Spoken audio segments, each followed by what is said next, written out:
नमस्ते दोस्तों। साल 2026 की शुरुआत दुनिया के लिए शांत नहीं रही है। आज हम एक ऐसे मोड़ पर खड़े हैं जहां समाचार चालू करते ही केवल युद्ध, तबाही और तनाव की खबरें आती हैं।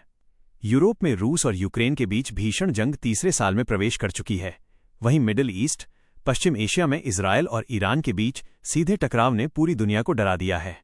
ऐसा लग रहा है मानो दुनिया एक बड़े बारूद के ढेर पर बैठी है। लेकिन इस सब के बीच भारत में एक और युद्ध चल रहा है, माइनस सूचनाओं का युद्ध। सोशल मीडिया पर अफवाहों और भ्रामक खबरों की बाढ़ आ गई है जो लोगों में डर और घबराहट पैदा कर रही है। क्या वाकई तीसरा विश्व युद्ध शुरू होने वाला है? क्या भारत इस युद्ध में शामिल होगा? और इन अफवाहों का सच क्या है? आज के इस वीडियो में हम युद्ध और अफवाह दोनों का कच्चा चिट्ठा खोलेंगे। यह वीडियो बहुत ही जानकारीपूर्ण होने वाला है, इसलिए इसे अंत तक देखें।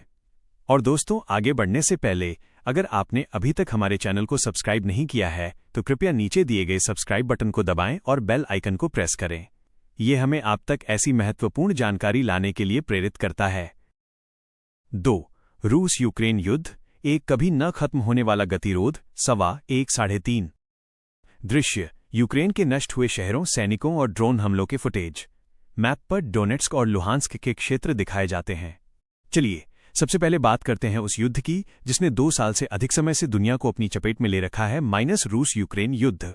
मार्च 2026 तक की स्थिति ये है कि ये संघर्ष अब एक स्टेलमेट यानी गतिरोध में बदल गया है। न तो रूस पूरी तरह से यूक्रेन को हरा पा रहा है और न ही यूक्रेन अपनी पूरी जमीन वापस ले पा रहा है। रूस ने हाल ही में डोनबास क्षेत्र, डोनेट्स्क और लुहांस्क में अपने हमले तेज कर दिए हैं। उनका लक्ष्य इन क्षेत्रों पर पूर्ण नियंत्रण करना है। दूसरी ओर यूक्रेन को पश्चिमी देशों जैसे अमेरिका और ब्रिटेन से मिल रही सैन्य सहायता, जिसमें उन्नत मिसाइलें और टैंक शामिल हैं, उसे लड़ने की ताकत दे रही है। इस युद्ध का स्वरूप बदल गया है।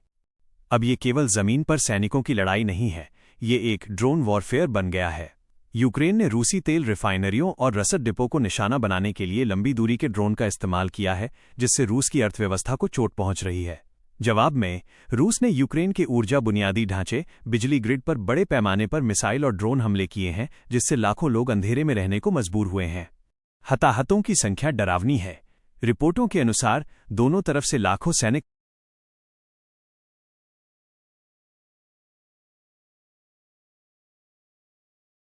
इस युद्ध ने वैश्विक अर्थव्यवस्था को भी हिलाकर रख दिया है। होस्ट कैमरे की ओर देखता है। दोस्तों, ये युद्ध केवल 2 देशों का नहीं रह गया है, ये वैश्विक व्यवस्था, ग्लोबल ऑर्डर की परीक्षा है। इस गंभीर जानकारी के बीच मैं आपसे अनुरोध करता हूं कि अगर आपको ये वीडियो उपयोगी लग रहा है तो कृपया इस वीडियो को लाइक करना न भूलें।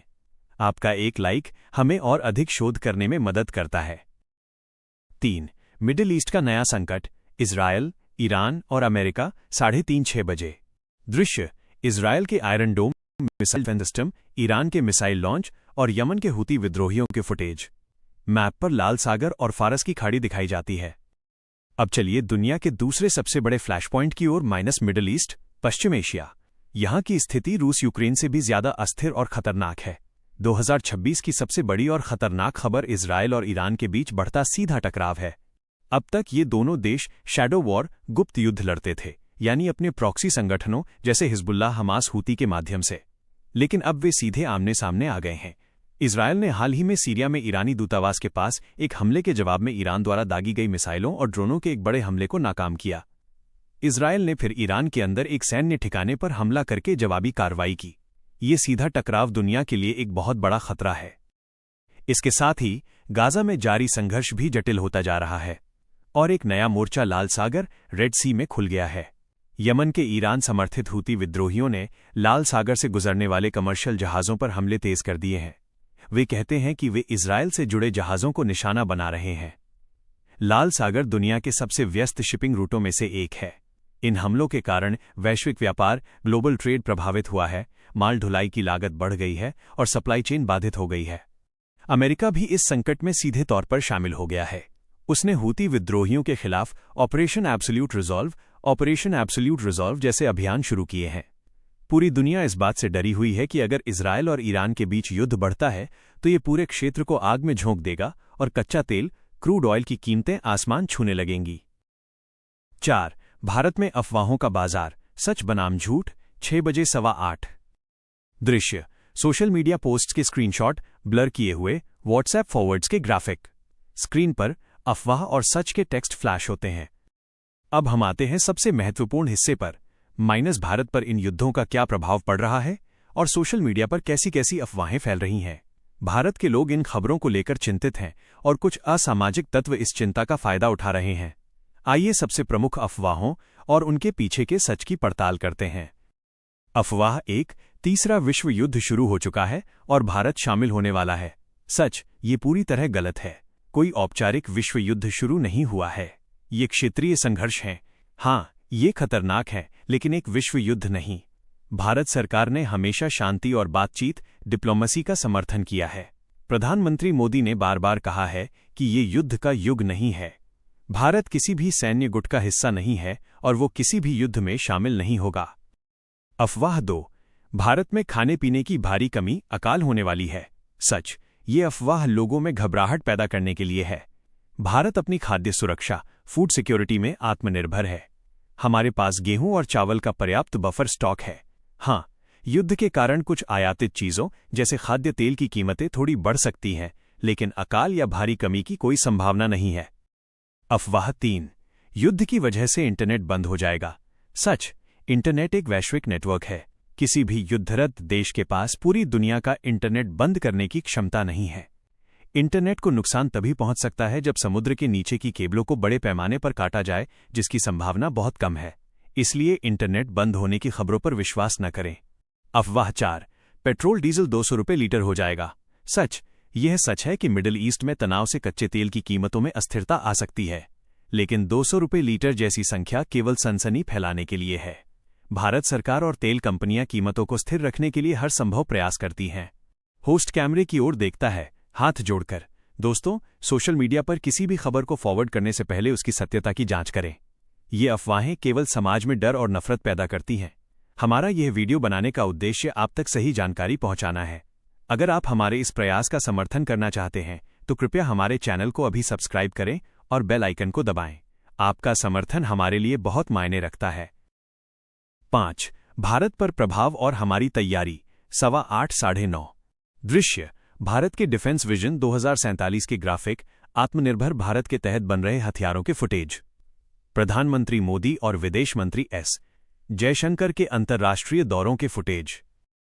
अब बात करते हैं कि भारत इन सब से कैसे निपट रहा है। भारत सरकार इन परिस्थितियों को बहुत गंभीरता से ले रही है। हम अब केवल हथियार खरीद नहीं रहे, बल्कि आत्मनिर्भर बन रहे हैं। डिफेंस विजन 2047 के तहत भारत अपने रक्षा उद्योग को मजबूत कर रहा है ताकि हम अपनी सुरक्षा के लिए दूसरों पर निर्भर न रहें। कूटनीति, डिप्लोमेसी के स्तर पर भी भारत बहुत सक्रिय है। भारत ने हमेशा युद्ध का विरोध किया है और बातचीत के माध्यम से समाधान का समर्थन किया है। हम ब्रिक्स और अन्य अंतर्राष्ट्रीय संगठनों में अपनी आवाज उठा रहे हैं। भारत दुनिया को ये संदेश दे रहा है कि वैश्विक चुनौतियों का समाधान युद्ध नहीं, बल्कि सहयोग और शांति है। भारत अपनी अर्थव्यवस्था को भी सुरक्षित रखने के लिए कदम उठा रहा है। हम कच्चे तेल के स्रोतों में विविधता ला रहे हैं और अपनी खाद्य आपूर्ति को मजबूत कर रहे हैं। संक्षेप में, भारत सतर्क है और अपनी सुरक्षा और हितों की रक्षा करने के लिए पूरी तरह तैयार है। 6, निष्कर्ष, 9:30 बजे।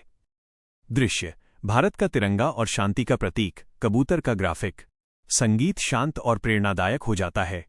होस्ट कैमरे की ओर देखते हुए सकारात्मक स्वर में, दोस्तों, युद्ध केवल तबाही और पीड़ा लाता है। दुनिया एक कठिन समय से गुजर रही है, लेकिन हमें घबराने की जरूरत नहीं है। हमारा काम है कि हम शांत रहें, सोशल मीडिया पर फैल रही अफवाहों से बचें और केवल विश्वसनीय स्रोतों पर ही भरोसा करें। भारत एक मजबूत और जिम्मेदार राष्ट्र है और वो इन चुनौतियों का सामना करने के लिए तैयार है।